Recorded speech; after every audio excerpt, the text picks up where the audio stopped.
The heavy wrench hangs from his gloved hand, 50 stories above the street, while the steel beam under his boots vibrates like it has a pulse.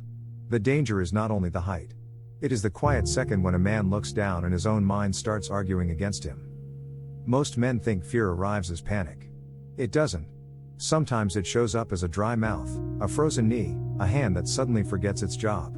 Midday wind cuts across the frame. The bolt waits. The wrench is heavy. And inside his chest, the old animal part of the body says, "Don't move." But blue-collar discipline is not built in comfort. It is built in places where nobody claps, where the work still has to be done, and where fear does not excuse a careless hand. What does a man do when the body wants to quit before the duty is finished? Samurai discipline will not teach him to pretend the height is nothing. It teaches him to stand correctly inside the height, feel the beam hum under his feet, grip the wrench, and choose the next safe, exact movement. By noon, the city looks smaller than it should. Cars move like bits of metal far below. Rooftops flatten into gray squares. The lunch trucks, the crosswalks, the office windows, the people who will later walk under this building without ever thinking about the hands that held it together, all of it sits beneath him like another world. Up here, there is only wind, steel, sun glare, and the job. The construction worker is not posing for anybody. There is no heroic music. No slow motion shot for the men on the crew. Just a beam, a line of bolts, a harness checked twice, and a heavy wrench that has started to feel heavier than it did 20 minutes ago. He sets the wrench over the next bolt. The beam hums under his boots. That vibration is the thing nobody understands unless they have stood on steel in the air.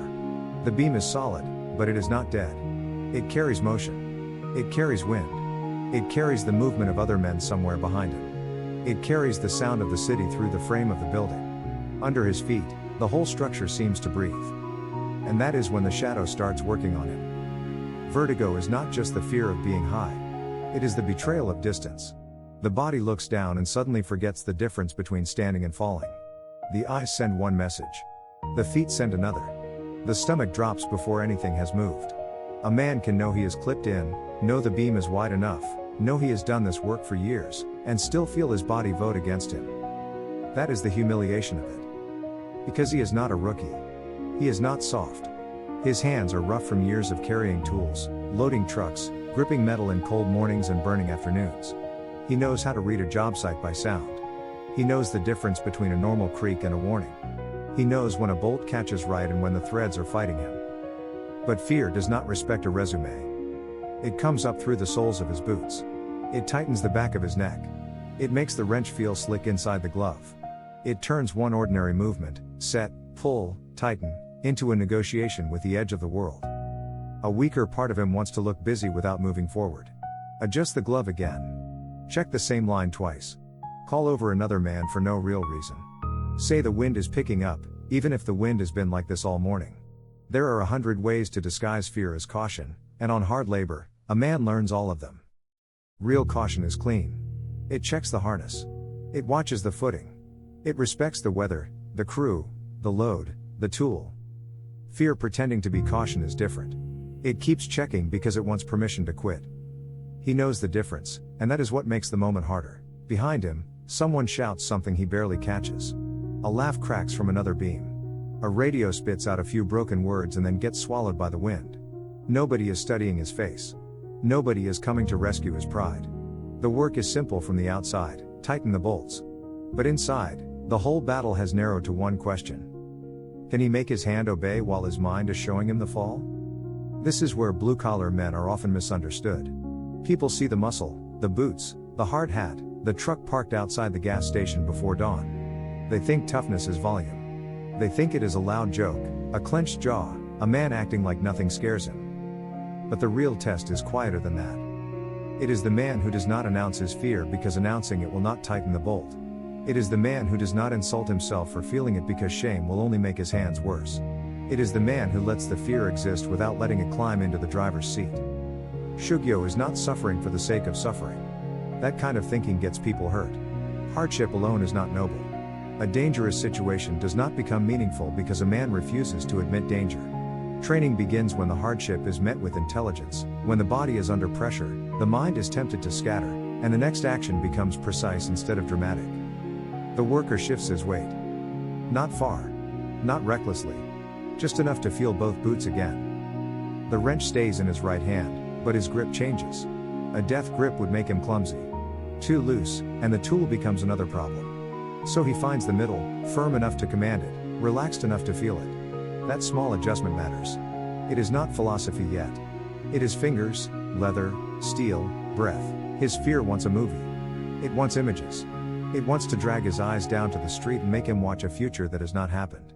It wants him to live in the fall before there is a fall. The disciplined part of him pulls the mind back to the bolt. There is the head of it. There is the wrench jaw seated around it. There is the beam humming underfoot. There is the wind against the side of his neck. There is the next pull, and only the next pull. Hard labor teaches this in a language the body understands. You cannot carry the whole building in your head. You cannot solve the whole height. You cannot argue with every bad image fear throws at you. You shrink the battle until it becomes something your hands can do. One bolt. One breath. One check position. One controlled pull. The wrench moves. For a second, nothing in him feels brave. His mouth is still dry. The height is still there. The wind is still pushing. His legs still want to become less reliable than he needs them to be.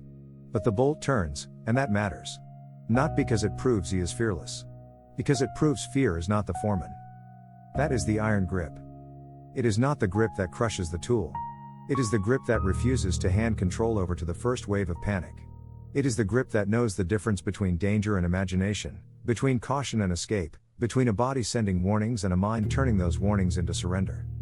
A man like this does not build willpower in a clean room. He builds it on steel, in wind, with sweat running under the hard hat, with the whole city beneath him and no applause waiting at the end of the beam. The wrench becomes more than a tool in that moment.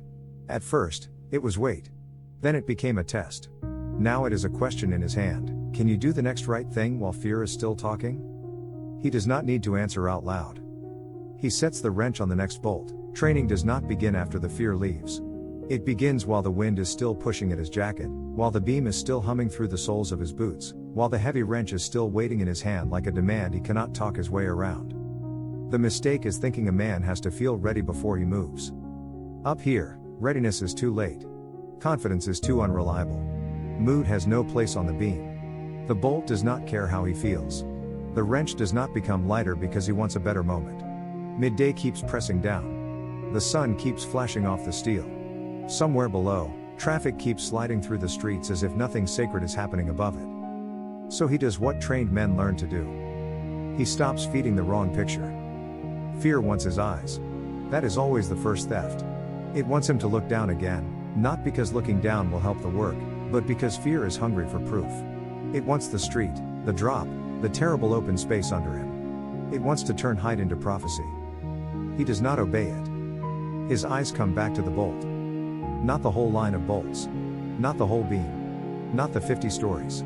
Just the next piece of steel that actually belongs to him. The washer. The nut. The dark mark where the wrench has already worn the metal. He studies the thing his hand can touch, and the fall becomes less powerful because it is no longer the center of the frame. That is the first movement of Shugyo. Stop giving the fear more evidence than the job requires.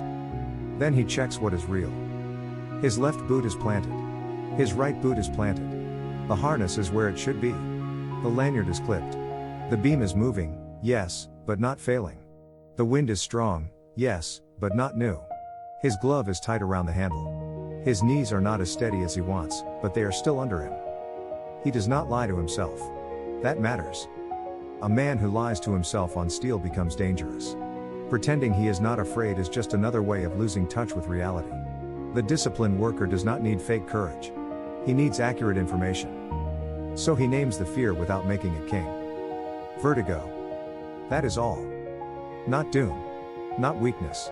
Not a sign that he does not belong up here. Just vertigo. A body response. A warning flare.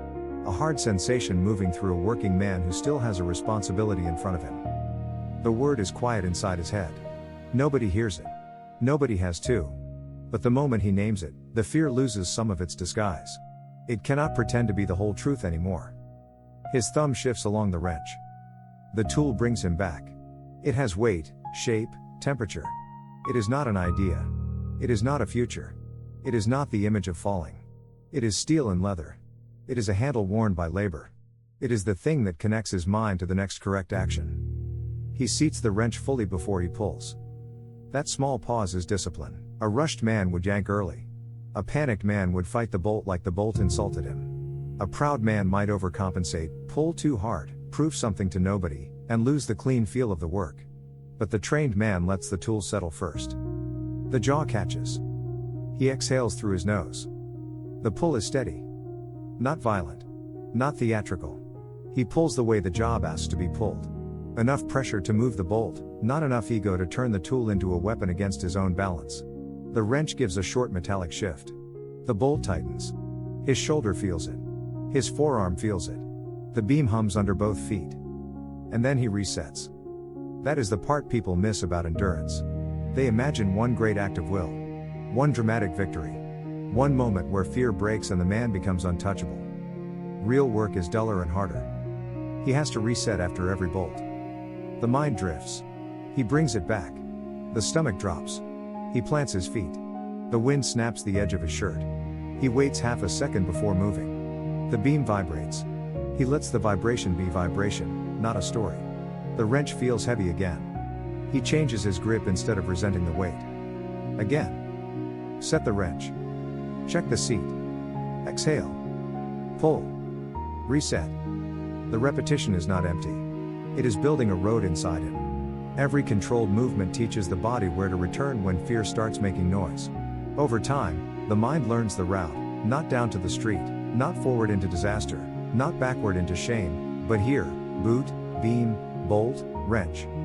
A man builds unbreakable will by making himself return. Not once. Not when he feels inspired. Not when somebody is watching. He returns when the work is ugly, when the palms sweat inside the gloves, when his pride wants to call fear by another name, when the next bolt looks exactly like the last one and the one after that. At one point, a gust hits harder than the others. It does not knock him loose. It does not become a story worth exaggerating. But it gets his attention. His body stiffens fast, faster than thought. His hand clamps down on the wrench. His breath catches. The city opens beneath him again in one brutal flash. This is the test inside the test. He does not punish the body for reacting. He lowers his center slightly. He bends the knees just enough to stop standing like a locked board. He lets the wrench rest against the beam instead of waving it around in space. He waits until his breath comes back from the top of his chest. One breath. Then another. He checks the clip without drama. He checks his footing. He looks at the bolt line again. When the job is safe to continue, he continues. If it were not safe, discipline would mean stopping. Shugyo is not stupidity dressed up as toughness. The point is not to conquer gravity. The point is to become the kind of man who can tell the truth under pressure. The heavy wrench rises again. By now it means something different in his hand. Earlier, it felt like weight. Then it felt like accusation. Now it is becoming a ritual object, not in some mystical way, but in the plain language of labor. Every time he grips it correctly, he remembers who is in command. Every time he seats it before pulling, he refuses to let fear rush the work. Every time he sets it down with care, he proves that strength without control is just another hazard. There is nothing glamorous about it. A man on a beam does not need glamour. He needs enough discipline to make the next movement clean. Enough humility to respect the height. Enough steadiness to keep fear from turning caution into paralysis. That is how will is built in hard labor. The mind screams for escape. The hand returns to the tool. The body imagines the fall.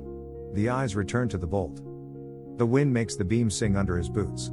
He listens, adjusts, breathes, and keeps the work honest. The height does not disappear. That is the first honest thing. The street is still 50 stories below. The wind still has teeth. The steel beam still hums under his boots with that low, living vibration that travels through the soles and up into the bones.